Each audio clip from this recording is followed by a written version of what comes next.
ที่พวกผู้ปกครองในพันธสัญญาเก่าได้บันทึกเรื่องราวของประชาชนอิสราเอลที่เข้าไปในแผ่นดินกานาอานพร้อมกับโยซูวหลังจากการอพยพออกจากอียิปต์แม้นแต่พวกเขาได้เข้าไปอยู่ในแผ่นดินกานาอานแล้วแต่การดำเนินชีวิตอย่างบริสุทธิ์ยังบ่เกิดขึ้นในชีวิตประจำวันในที่สุดโยซูวก็ได้เสียชีวิตเช่นเดียวกับโมเสสโยซูวได้เตือนประชาชนอิสราเอลให้เชื่อฟังพระวจนะของพระเจ้าก่อนที่เราจะตายแต่เมื่อบ่มีผู้นำประชาชนอิสราเอลก็เริ่มดำเนินชีวิตตามความคิดของตนเอง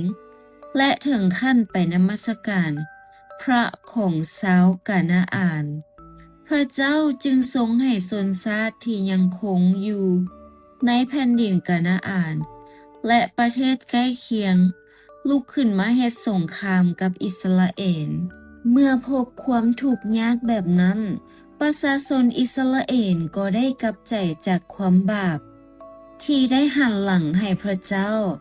และทบทวนความเชื่อในชีวิตของตนเมื่อใดก็ตามที่พวกเขาทูลขอความช่วยเหลือจากพระเจ้าพระองค์ก็ทรงเลือกและเอิ้นบุคคลหนึ่งขึ้นมาเพื่อช่วยกู้พวกเขาบุคคลเหล่านี้เอิ้นว่าผู้ปกครองในพระคัมภีร์พวกผู้ปกครองมีผู้ปกครองทั้งหมด12คน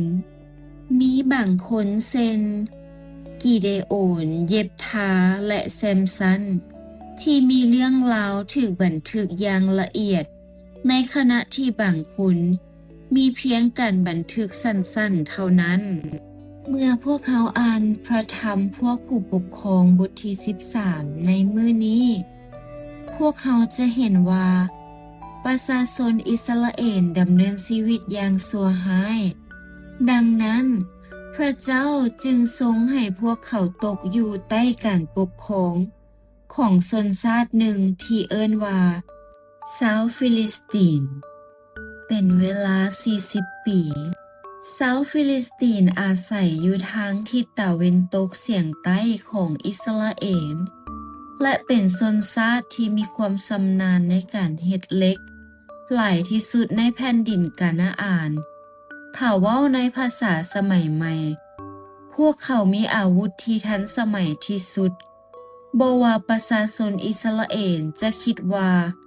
ชาวฟิลิสตีนแข็งแกร่งเกินไปหรือจะเคยชินกับการถูกปกครองมาเป็นเวลาดนก็ตามพวกเขาก็บ่ได้ทูลขอความช่วยเหลือจากพระเจ้าเลยแม้แต่ในเวลาที่อยู่ในความทุกข์ยาก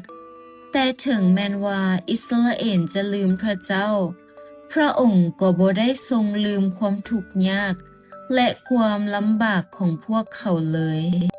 ทูตสวรรค์ของพระเจ้าได้ปรากฏแก่เมียของชายคนหนึ่งชื่อว่ามาโนอา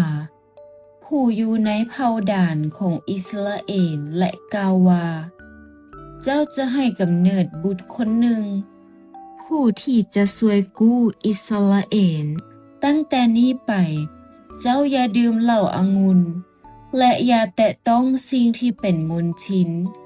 เมื่อเด็กน้อยเกิดมาแล้วอย่าตัดผมของเราเมียของมาโนอาจึงได้เล่าเรื่องนี้ให้ผัวฟังและมาโนอาได้ทูลอธิษฐานต่อพระเจ้าว่าข้าแต่พระเจ้าขอพระองค์โปรดปรากฏแก่ข้าพระเจ้าอีกครั้งและสอนพวกเขาว่าควรเฮ็ดอย่างใดแล้วทูตสวรรค์ของพระเจ้าก็ได้ปรากฏอีกครั้งและบอกสิ่งที่เมียของมาโนอาต้องปฏิบัติรวมทั้งสิ่งที่เด็กที่จะเกิดมานั้นต้องถือปฏิบัติมาโนอาได้ถวายเครื่องบูชาแด่พระเจ้าด้วยลูกแกะและพืชและทูตสวรรค์ของพระเจ้าก็ได้หายไปในเปลวไฟขึ้นสู่ท้องฟ้าตามที่ได้ทรงสัญญาไว้เด็กคนหนึ่งก็ได้เกิดขึ้นในครอบครัวของมาโนอา